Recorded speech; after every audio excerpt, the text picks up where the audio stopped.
Terima kasih Pak Ahmad. Oke, Assalamualaikum warahmatullahi wabarakatuh. Selamat pagi, salam sejahtera untuk kita semua. Eh, Perkenalkan Bapak Ibu, ya tadi sudah diperkenalkan oleh Pak Moderator. Saya Pak Fitra yang hari ini mencoba untuk berbagi pengalaman, sharing mengenai pemanfaatan digital platform dalam pembelajaran. Izin share screen Bapak Ibu semua.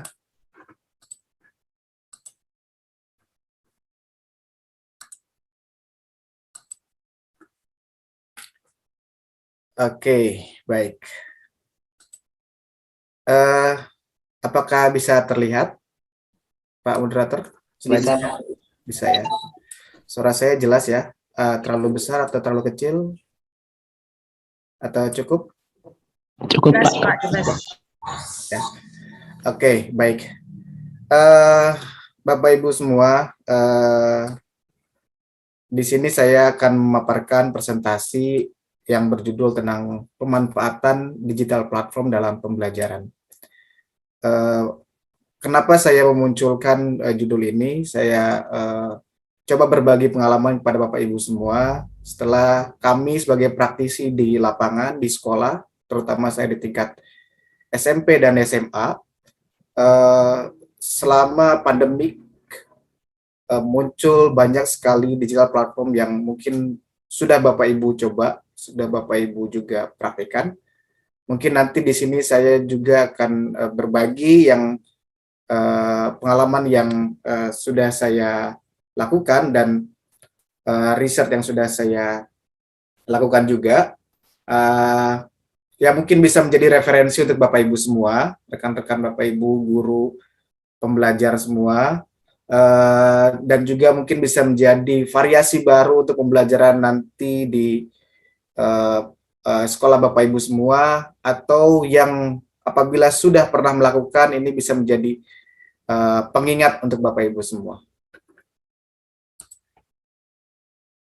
Oke, yang pertama muncul dalam pikiran saya, bagaimana memanfaatkan digital platform dalam pembelajaran. Pertanyaan ini muncul dengan tujuan anak-anak dapat memiliki pengalaman pembelajaran yang baru di era digital. Generasi sekarang akan lebih tertarik menggunakan digital platform, akan lebih tertarik, anak-anak akan mempunyai pengalaman-pengalaman baru dengan menggunakan digital platform. Oke, selanjutnya saya masuk di slide ini, ada landasan-landasan pembahasan yang melandasi saya untuk mengambil judul ini dan memberikan digital platform atau menggunakan digital platform saat pembelajaran selama pandemi. Yang pertama, ada penelitian dari Edmers tahun 1999 mengenai teknologi integration. Di situ ada mengenai aspek pembelajaran. Edmer menjelaskan di situ ada dua layer atau dua lapis atau ada dua bagian yang terkait mengenai teknologi integration. Layer pertama, Bapak Ibu, di sini ada equipment, ada education, ada access, ada time, and ada technical support. Lalu di layer kedua atau di lapisan kedua, yang Edmer menyatakan bahwa ini adalah faktor internal, itu ada faktor pedagogi, ada faktor belief, dan ada faktor personal preference. Personal preference ini dalam artian preferensi pribadi seorang guru.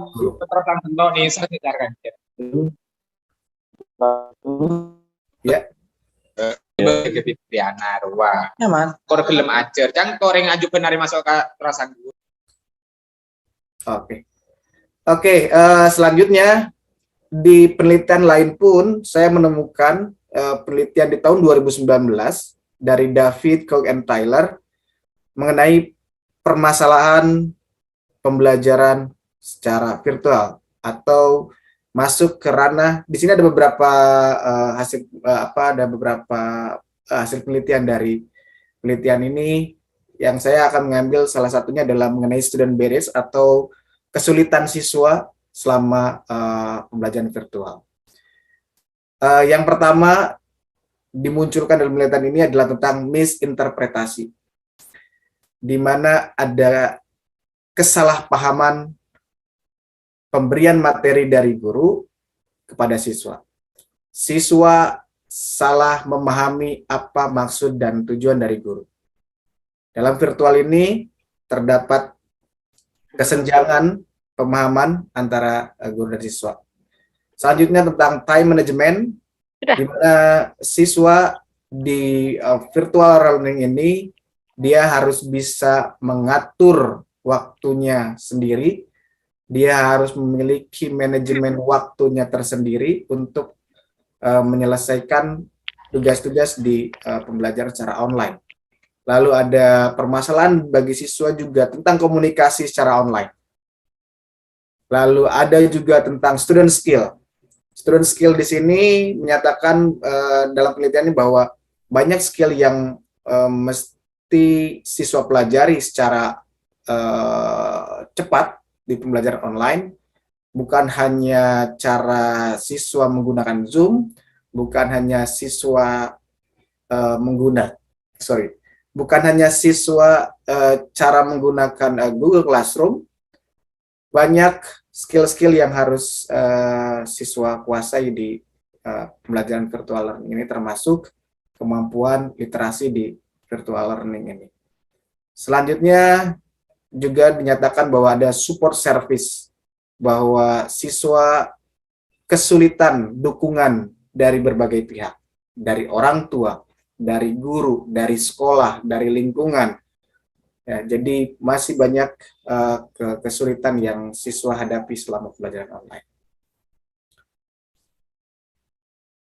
Oke, di sini juga ada permasalahan atau ada data yang saya temukan dari penelitian tentang pembelajaran jarak jauh atau problem faced in distant education during COVID-19 pandemic yang dilakukan oleh Ozudo Group pada tahun 2021. Yang pertama, ini sejalan dengan yang penelitian sebelumnya, bahwa data menyimpulkan bahwa ada 25% permasalahan di dalam pembelajaran yang terjadi pada siswa adalah tentang komunikasi. Siswa sangat kesulitan untuk melakukan komunikasi saat belajar online.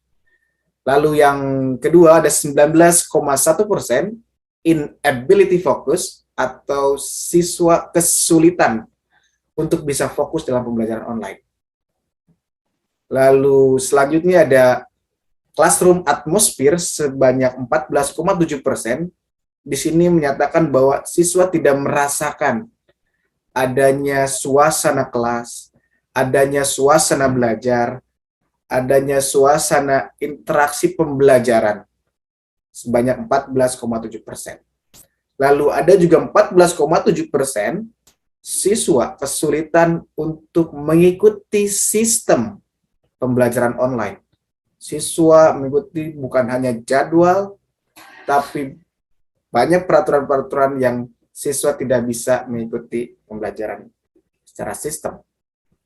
Lalu ada 10,3% tentang lack of knowledge, skills, and attitude. Di sini siswa sebanyak 10,3% kekurangan pengetahuan, kekurangan skill, dan kekurangan attitude. Jadi dalam pembelajaran online ini banyak sekali kekurangan, atau secara virtual ini banyak sekali kekurangan yang dirasakan oleh siswa. Lalu ada 8,8% tentang social needs atau kebutuhan siswa untuk bersosialisasi. Ternyata siswa dalam penelitian ini menyatakan mereka butuh sebanyak 8,8% butuh untuk bersosialisasi. dan sebanyak 1,4%, sorry tidak terlihat di slide-nya ya, 1,4% dia membutuhkan support system di sini atau interaksi lainnya.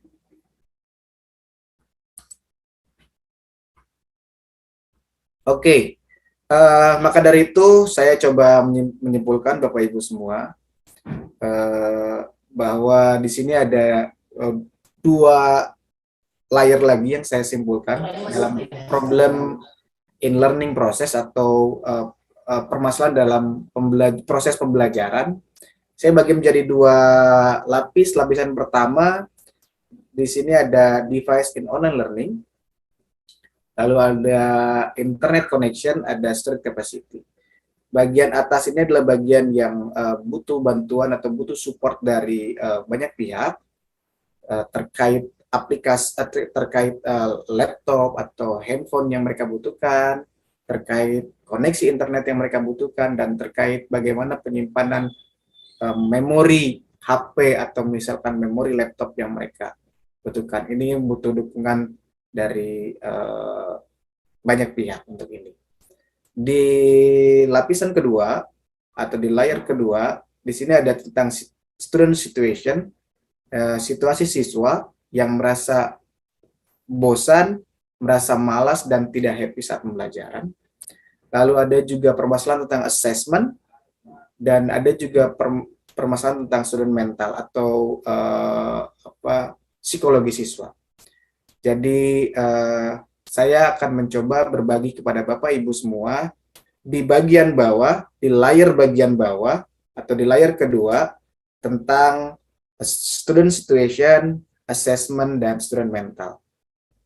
Sepemahaman saya mungkin di bagian sinilah kami sebagai praktisi, sebagai guru di lapangan, guru di sekolah untuk bisa membantu anak supaya mencoba mengurangi permasalahan yang ada selama proses pembelajaran, mengurangi rasa malas, mengurangi rasa bosan, mengurangi rasa ketidaksenangan dalam pembelajaran online, membantu memberikan assessment, dan menjaga mental anak tetap baik dalam pembelajaran online.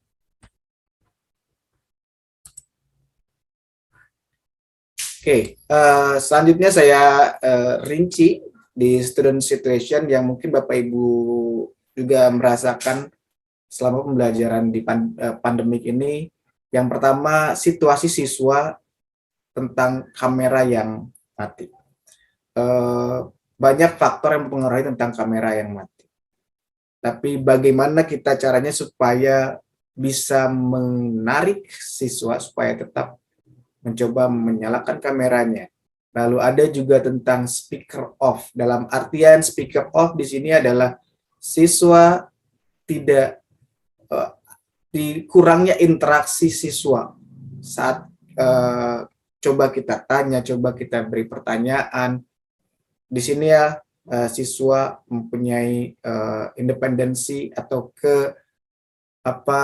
keputusan sendiri untuk mematikan speakernya. Lalu ada juga virtual background.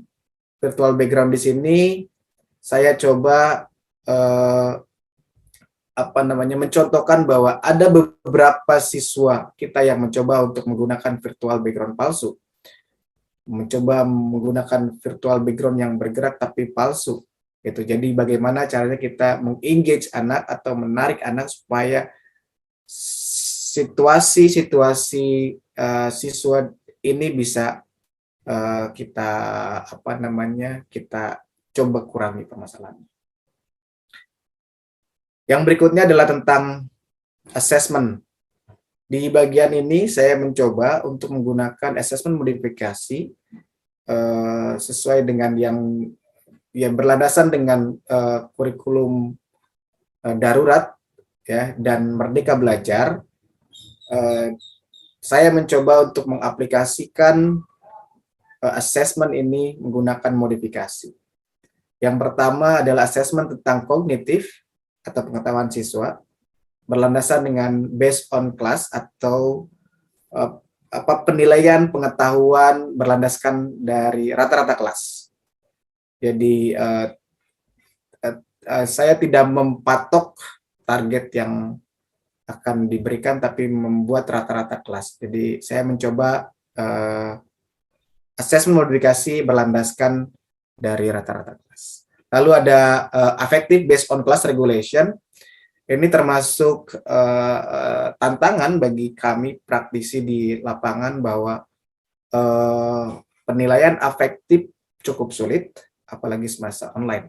Maka dari itu saya di affective based on class regulation, saya mencoba di awal pembelajaran saya membuat peraturan yang disepakati oleh siswa, apa-apa saja yang harus dilakukan siswa semasa pembelajaran online, termasuk tentang student situation, termasuk tentang kamera yang off, speaker yang off, dan virtual background yang palsu. Saya coba buat di awal pembelajaran anak-anak untuk bisa mengikuti aturan yang kameranya off, speakernya off, dan virtual background palsu. Saya coba masukkan ke situ anak-anak untuk menjadikan atau menilai anak-anak tentang afektifnya atau sikapnya. Selanjutnya tentang psikomotor based on class value average juga. Psikomotor atau nilai gerak anak atau nilai praktek anak saya ambil dari rata-rata kelas. Cukup kesulitan dalam pembelajaran online untuk melihat kemampuan anak secara virtual, kemampuan anak bergerak atau praktek anak secara virtual. Maka dari itu nanti akan saya coba share kepada Bapak Ibu untuk sedikit pembelajaran mengenai bagaimana melatih atau bagaimana memberikan pembelajaran secara menilai secara psikomotor. Di yang ketiga ada student mental. Saya mencoba memberikan pembelajaran yang menyenangkan bagi anak, yang mudah dipahami oleh anak, dan menggunakan aplikasi untuk pembelajaran online untuk menjaga mental anak supaya tetap bisa mengikuti pembelajaran dengan happy, tidak membosankan, dan ya tidak membuat menjadi anak malas atau tidak ingin mengikuti pembelajaran kita. Masih terkait tentang data atau landasan saya, yang berikutnya ada data dan informasi. Yang pertama ini data dan informasi dari Badan Pusat Statistik tahun 2021. Penggunaan teknologi peserta didik di usia 5-24 tahun. Bahwasanya ada 77,42% pengguna internet di usia 5-24 tahun. Dari 77,42%, ada 17,30% peserta didik menggunakan laptop, dan ada 86,83% siswa menggunakan handphone. Terjadi perbedaan yang sangat tinggi ternyata di data ini, bahwa lebih banyak siswa menggunakan handphone ya dibandingkan dengan menggunakan laptop. Maka dari itu ini menjadi landasan saya untuk mencari permasalahan atau memecahkan permasalahan dengan cara atau dengan memberikan pembelajaran yang mudah diakses menggunakan handphone atau mudah dilakukan juga untuk menggunakan handphone. Selanjutnya data dari survei penggunaan TIK tahun 2017. Di sini ada aktivitas penggunaan smartphone oleh individu. Yang di sebelah kiri adalah aktivitas saat tidak terhubung internet, ya, dan di sebelah kanan adalah aktivitas saat terhubung internet. Saya coba akan fokus ke sebelah kanan, Bapak Ibu. Yang di sini ada 93,43%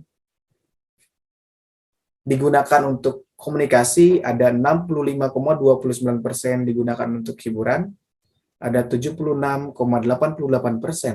digunakan untuk browsing, dan ada 27,51% digunakan untuk belajar, dan 25,70% digunakan untuk bekerja. Bisa sangat terlihat di sini oleh Bapak Ibu semua bahwa 27,51% aktivitas internet saat terhubung digunakan untuk belajar. Maka dibandingkan dengan hiburan hampir 2 kali lipatnya, maka mencoba saya menggunakan aktivitas internet yang terhubung ini digunakan untuk belajar, menaikkan tingkat presentasi penggunaan internet tidak hanya untuk hiburan dan browsing, tapi juga untuk belajar. Oke, ini data lebih rinci masih sama dari survei penggunaan TIK, penggunaan media sosial oleh individu. Bahwasanya ternyata penggunaan media sosial itu sangat tinggi di peserta didik kita. Saya coba mengarahkan Bapak Ibu fokus ke sebelah kiri bawah, berdasarkan pendidikan, bahwa sangat tinggi sekali penggunaan media sosial oleh individu. 76,89% anak SD sudah menggunakan media sosial. 82,63% siswa SMP sudah menggunakan media sosial. 97,5% anak SMA menggunakan media sosial. 97,55% diploma atau S1 menggunakan media sosial. 96% S1 dan S2 menggunakan media sosial, dan 73,33% yang tidak sekolah menggunakan media sosial.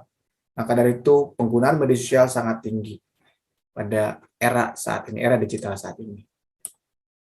Selanjutnya saya mengarah ke yang saya highlight lingkaran merah ini, bahwa tinggi sekali presentasi ya penggunaan media sosial versus usia. Dari usia 9 sampai 19 tahun ada 93,8%. Lalu di usia 20 sampai 29 tahun ada 97,4%. Ini data yang lagi-lagi di atas 90% penggunaan media sosial. Yang ini dilakukan pada tahun 2017. Bisa terbayangkan di zaman sekarang atau tahun 2022 meningkatnya mungkin bisa tinggi untuk penggunaan media sosial. Oke, jadi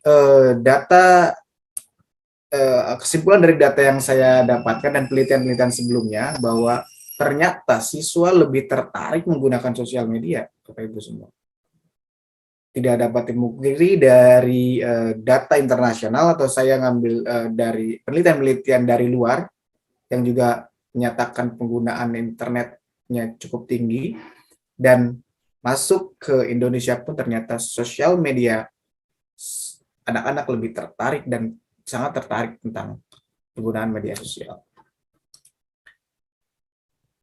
Maka saya mencoba memberikan solusi kepada anak didik saya, dan mungkin bisa menjadi referensi buat Bapak Ibu semua, bahwa penggunaan aplikasi atau variasi belajar menggunakan games dan aplikasi ya dapat menarik ketertarikan siswa dalam pembelajaran.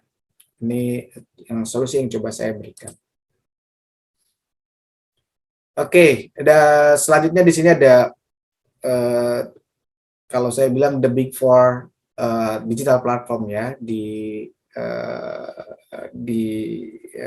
yang sering digunakan oleh dunia ini. Yang pertama ada Instagram, lalu ada YouTube, lalu ada Google Play atau App Store atau aplikasi, dan ada juga website. Ini adalah 4 digital platform yang sering digunakan. Oke, yang pertama saya akan sharing kepada Bapak Ibu tentang worldwall.net. Mungkin Bapak Ibu bisa coba klik di sebentar, saya stop screen dulu ya. Bapak Ibu bisa coba klik di browsing Bapak Ibu semua tentang worldwall.net.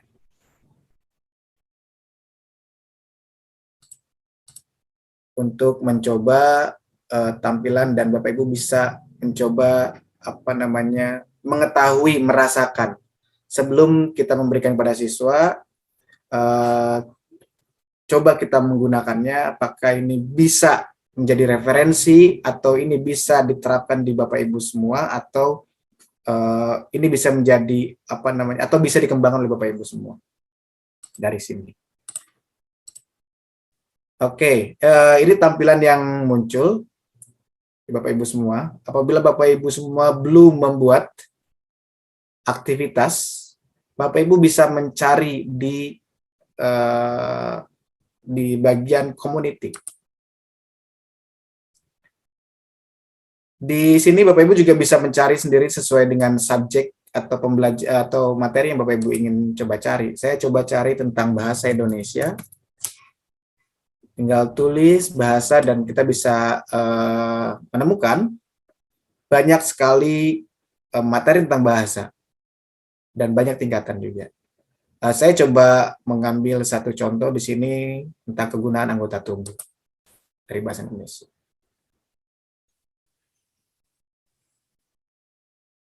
Baik, sebentar. Saya coba nyalakan sound sharing-nya dulu ya.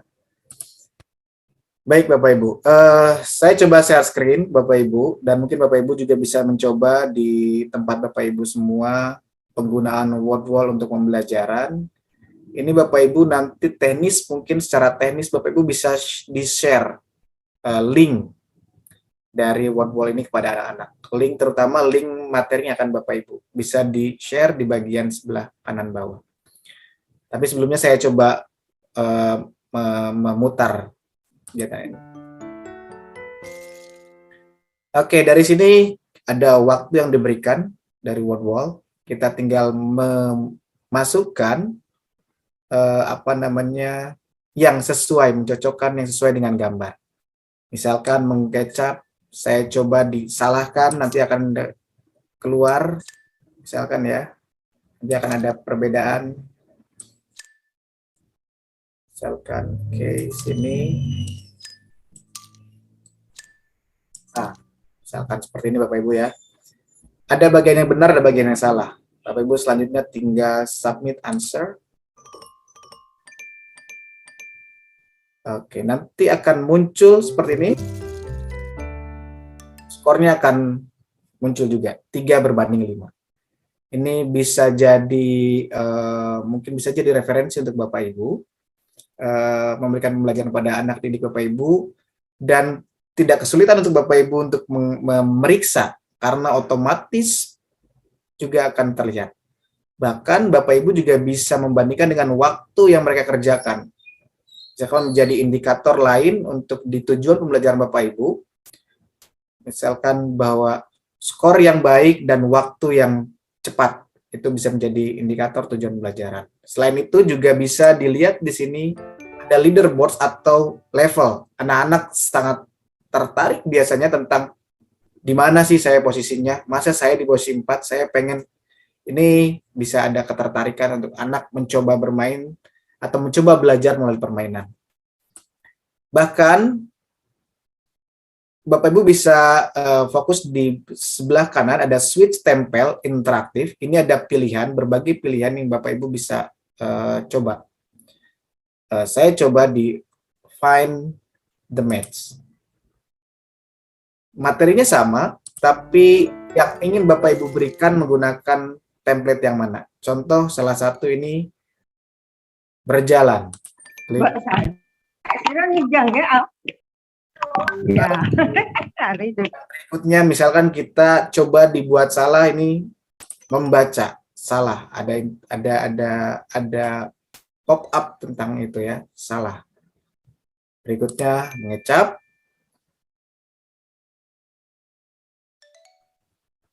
membaca,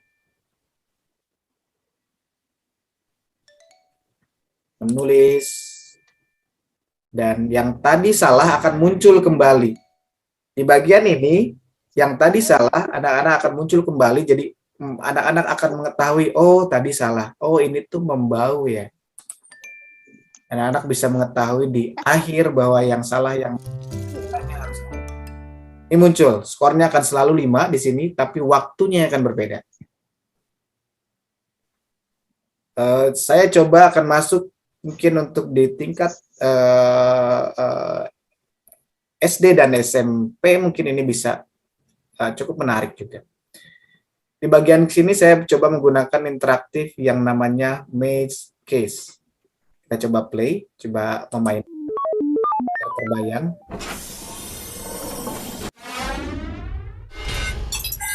Baik Bapak Ibu, ini mirip sekali dengan permainan, mirip sekali dengan game, tapi mencoba diberikan dalam bentuk permainan dan belajar. Bapak Ibu bisa melihat sebelah bawah ada anak yang sedang membaca, berarti anak harus mencari atau memasukkan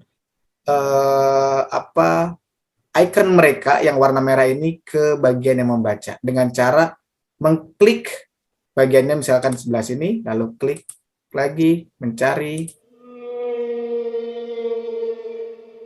terus hingga akhirnya masuk.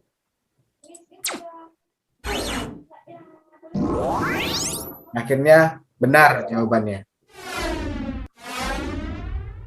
Bisa jadi pilihan Bapak Ibu, terserah Bapak Ibu akan menggunakan yang mana. Ya, contoh saya akan coba apabila dengan lawan. Coba lagi mencari.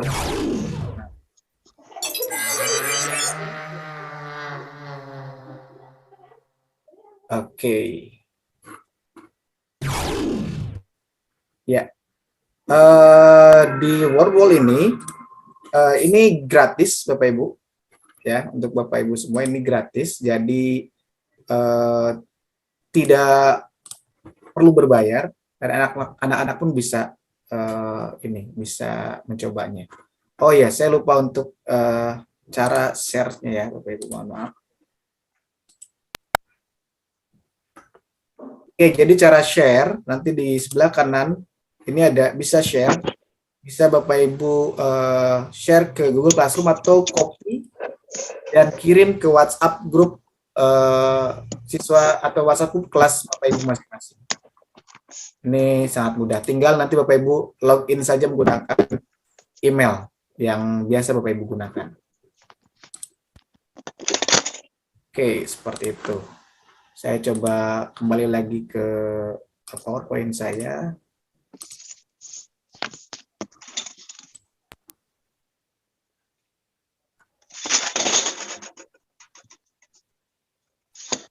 Oke, ini yang online langsung menggunakan website. Jadi Bapak Ibu juga bisa tentukan waktunya, itu Bapak Ibu bisa coba. Selanjutnya penggunaan Instagram. Bapak Ibu semua, Bapak Ibu bisa mencoba juga di bagian ini, membuka Instagram Bapak Ibu semua. Ada fitur yang terdapat dalam Instagram yang bisa menjadikan variasi baru untuk belajar anak, cara baru atau strategi baru. Misalnya contoh, Bapak Ibu silakan buka Instagram.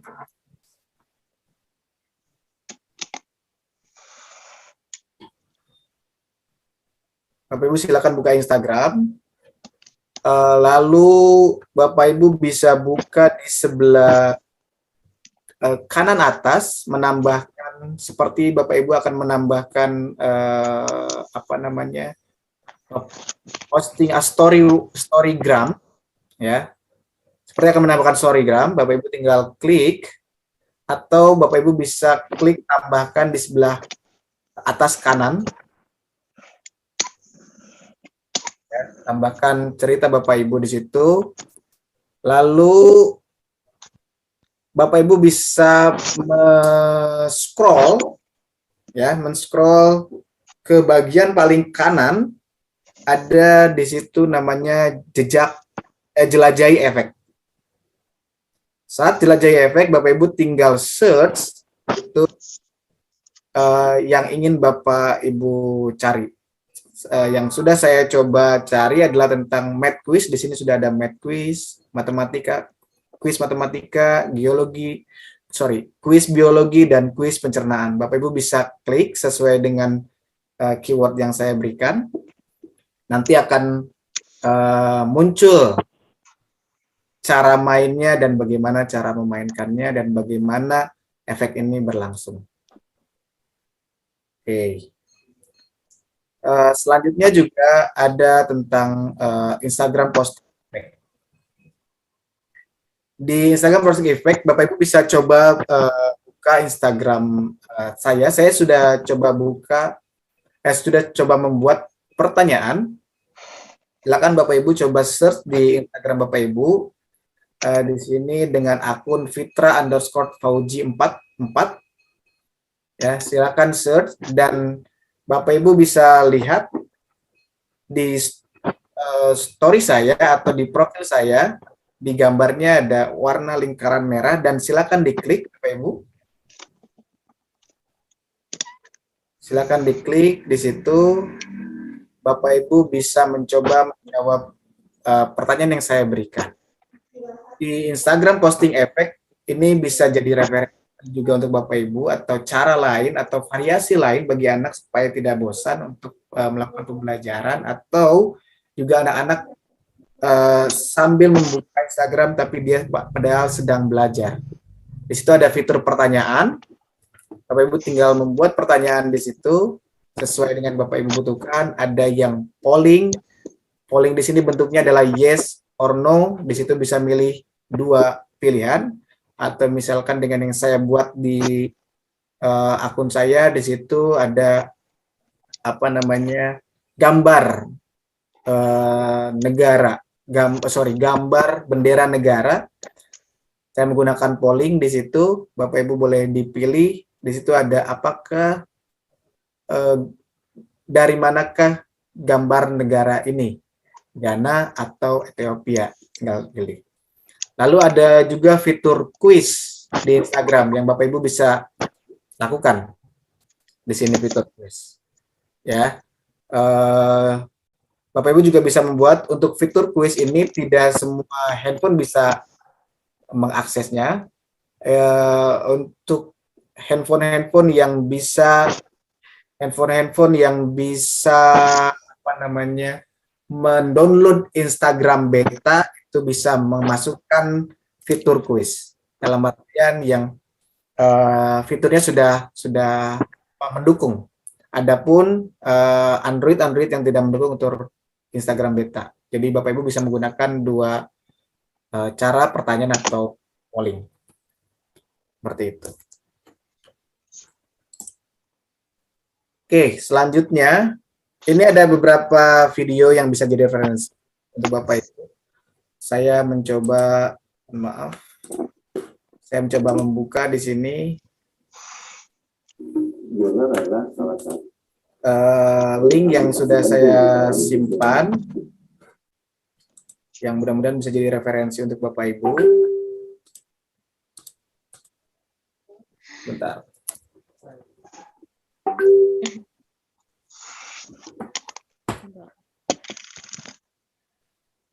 Oke, biasa ada iklan dulu.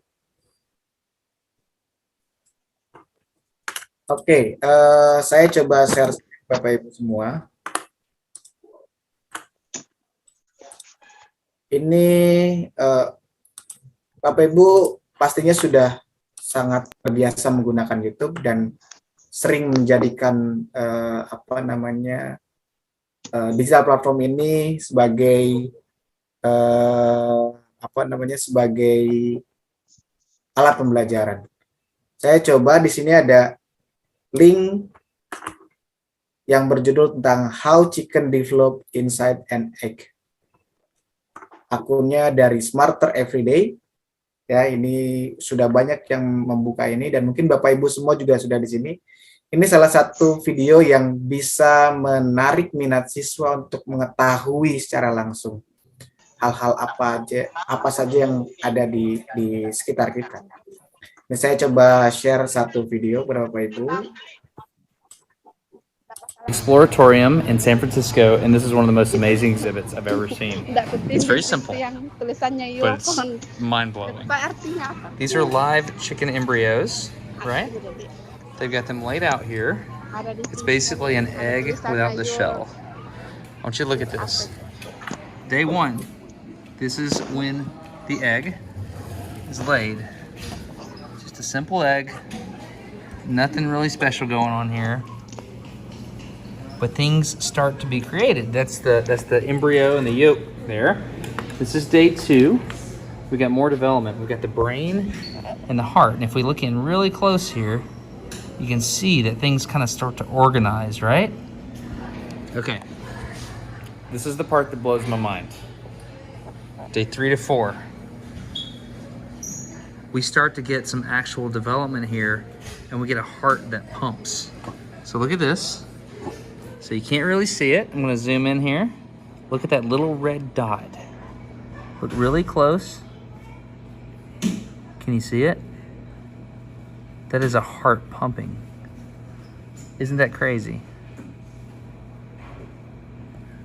Let's get some magnification here.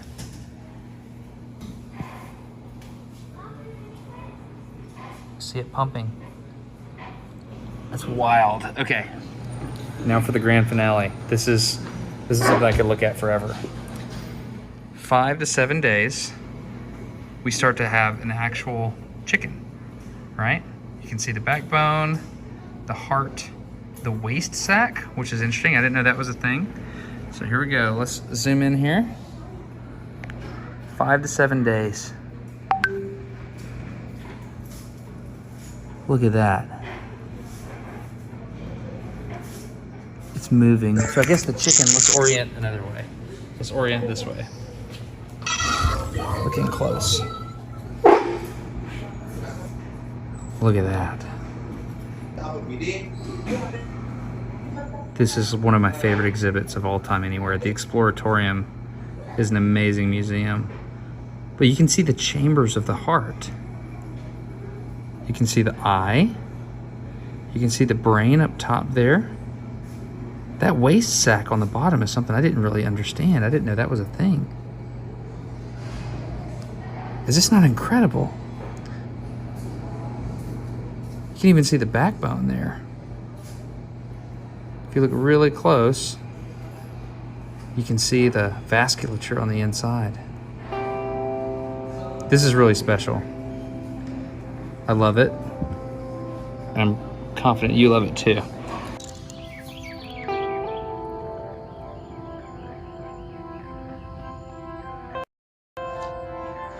Life is amazing. This is incredible. I am. Ya, ya itu salah satu video yang bisa menarik ketertarikan anak terhadap sains secara langsung. Itu bisa mengetahui perkembangan pertumbuhan dari ayam, dari bentuk telur sampai berbentuk ayam. Mungkin bisa jadi referensi karena kesulitan untuk praktek gitu ya. Dengan digital platform, YouTube jadi mungkin akses digital platform yang paling besar sekarang yang sering diakses oleh Bapak Ibu semua. Oke,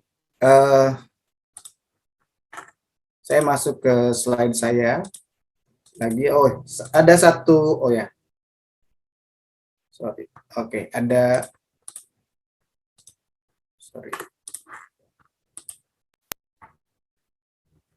Oke, di slide ini ada 3 video yang mungkin bisa jadi referensi. Di bagian paling bawah adalah video bagaimana membantu anak atau ini bisa menjadi referensi Bapak Ibu untuk digunakan sebagai ice breaking. Saya coba buka sebentar.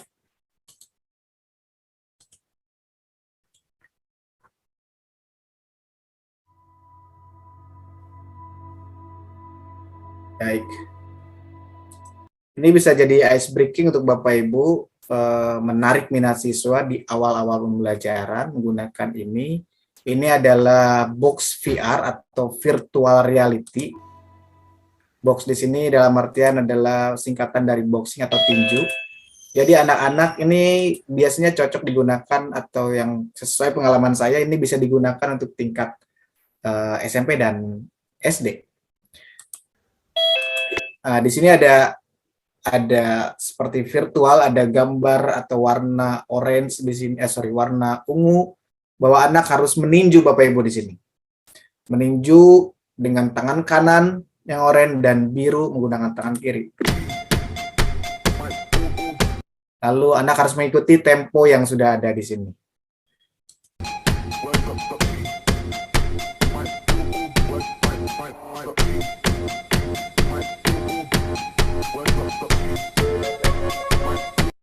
Kendala yang terjadi biasanya apabila kita share screen atau membagikan ke anak secara langsung seperti saat ini, akan terjadi video yang putus-putus.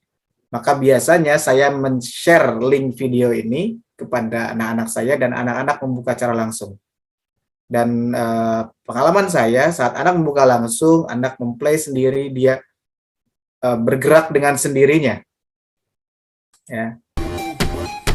Kalau di sini ada warna oranye, mereka harus nunduk. Tidak boleh mengenai yang oranye. Ini ada rintangan yang tidak boleh ditinju, tapi harus. Yang membedakan di sini ada apa namanya? Baru terbuka ya. Mohon maaf.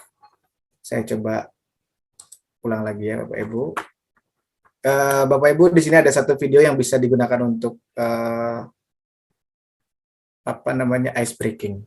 Ini adalah tinju, ini ada warna ungu untuk ditinju menggunakan tangan kanan dan biru untuk digunakan tangan kiri.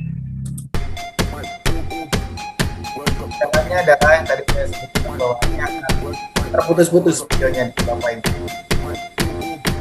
Jadi biasanya saya memberikan linknya langsung. Nah, ini adalah ada yang warna orange ini, anak-anak harus merunduk sesuai dengan yang gambar di sebelah kanan pojok. Harus merunduk. Dan sebelah sini ada sejenis gelombang dari bawah ke atas, bawah. Jadi artinya mereka anak-anak harus meninju dari bawah ke atas. Harus menunduk lagi. Dan ini dari kanan ke kiri. Anak-anak harus meninju dari kanan ke kiri. Ini mungkin salah satu cara saya mencari atau melihat psikomotor anak. Biasanya saya gunakan selama 5 menit intermezzo ini untuk menyiapkan anak-anak ke pelajaran yang utama. Selanjutnya saya kembali ke PowerPoint saya. Setelah ini adalah slide terakhir saya. Oke, Bapak Ibu, di sini ada beberapa aplikasi yang ada di Google Play yang Bapak Ibu perlu mendownloadnya. Ini mungkin perlu memori atau perlu mengosongkan sedikit memori Bapak Ibu semua.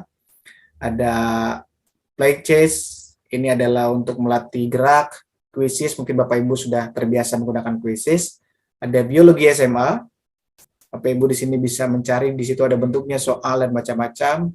Ada 3D Muscle Atlas. Saya coba share yang 3D Muscle Atlas, Bapak Ibu.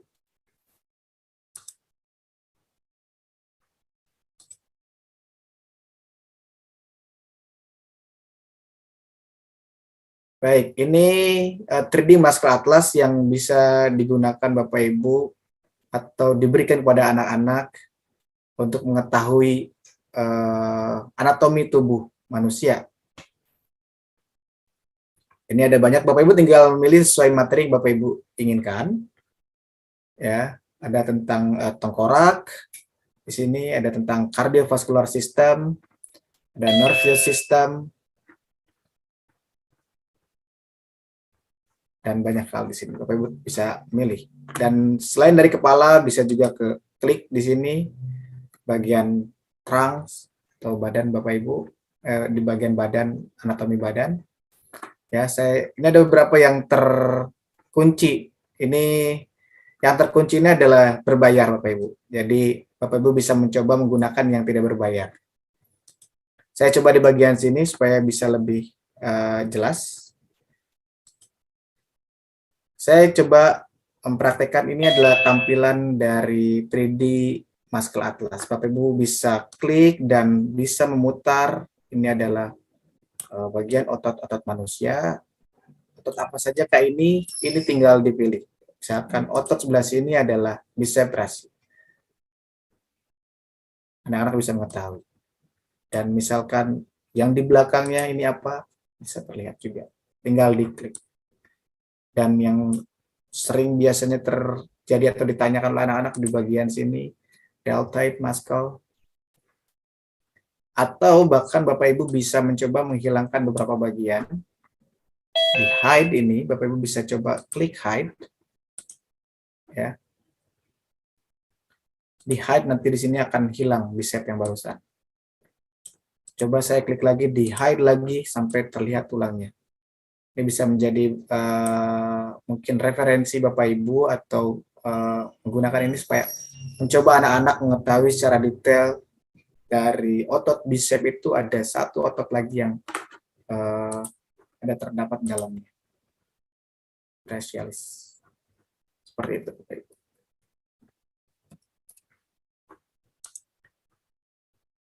Oke, ya.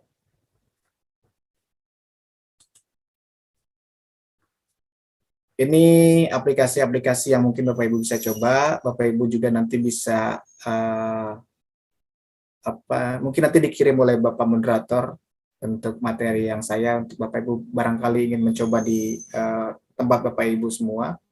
Yang paling cocok untuk Bapak Ibu gunakan apakah menggunakan digital platform yang berbentuk aplikasi, apakah digital platform yang berbentuk website, apakah digital platform yang berbentuk video atau YouTube. Ya, Bapak Ibu bisa mencoba menyesuaikan dengan kebutuhan Bapak Ibu, kebutuhan materi Bapak Ibu semua, dan kebutuhan anak-anak terutama. Apa yang ingin anak-anak tahu, apa yang belum anak-anak ketahui. Seperti itu. Selamat mencoba Bapak Ibu. Dari saya, terima kasih. Mohon maaf apabila ada penjelasan yang kurang jelas atau kurang objektif, terlalu subjektif. Juga saya mohon maaf kepada Bapak Ibu, mungkin ini materi yang sudah Bapak Ibu miliki. Ya, mudah-mudahan apabila Bapak Ibu sudah memiliki atau mencoba materi ini, Bapak Ibu bisa mengingatkan, bisa teringat kembali. Untuk yang mungkin Bapak Ibu baru, ini bisa menjadi referensi untuk Bapak Ibu. Apabila juga tidak bisa diterapkan, mungkin bisa dikembangkan oleh Bapak Ibu atau dimodifikasi oleh Bapak Ibu semua.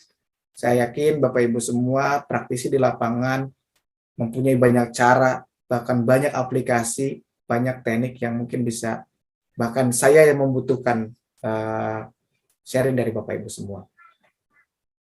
Mungkin dari saya sekian. Terima kasih Bapak Moderator atas waktunya. Akhirul kalam. Wassalamualaikum warahmatullahi wabarakatuh. Waalaikumsalam warahmatullahi wabarakatuh.